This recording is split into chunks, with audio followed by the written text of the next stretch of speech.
সাবেক প্রধানমন্ত্রী দেশনেত্রী বেগম খালেদা জিয়া তিনি অসুস্থ, হাসপাতালে ভর্তি আছেন। আমি তাকে দেখতে গিয়েছিলাম, তার স্বাস্থ্যের খোঁজখবর নিতে চেষ্টা করেছি। দেখেন, এই নেত্রী এমন একজন নেত্রী যিনি আমাদেরকে সংগ্রামে উৎসাহ প্রদান করেছেন।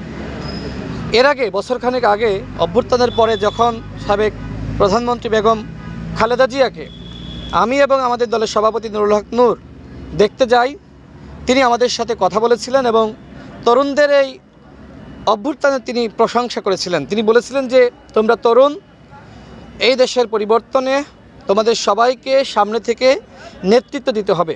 তিনি সবসময় তরুণ নেতৃত্বকে উৎসাহ প্রদান করেছেন।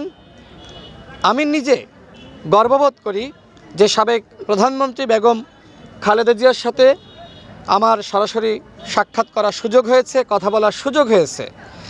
এখন তিনি অসুস্থ, তার জন্য সারা বাংলাদেশের মানুষ দোয়া করছে।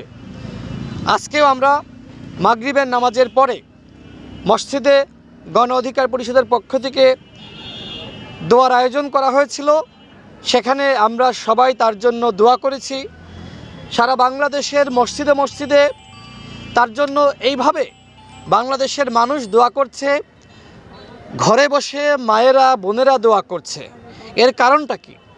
এর কারণটা তিনি সবসময় আপোষহীন ছিলেন, তিনি গণতন্ত্রের জন্য সংগ্রাম করেছেন, তিনি ভারতীয় আধিপত্যবাদের বিরুদ্ধে লড়াই করেছেন। বাংলাদেশের একমাত্র প্রধানমন্ত্রী যিনি ভারতের চোখে চোখ রেখে কথা বলেছেন, আমাদেরকে কথা বলা শিখিয়েছেন। আমরা তাকে নিয়ে গর্ব করি। আমি দৃঢ় বিশ্বাস রাখি এবং আল্লাহর কাছে দোয়া করি, মহান আল্লাহ রব্বুল আলামিন জনতাকে দীর্ঘায়ু দান করেন এবং তিনি তার জীবদ্দশায় গণহত্যার বিচার এবং ফ্যাসিস্ট শাসক শেখ হাসিনার ফাঁসি দেখে যেতে পারেন। এইটা আমার প্রত্যাশা।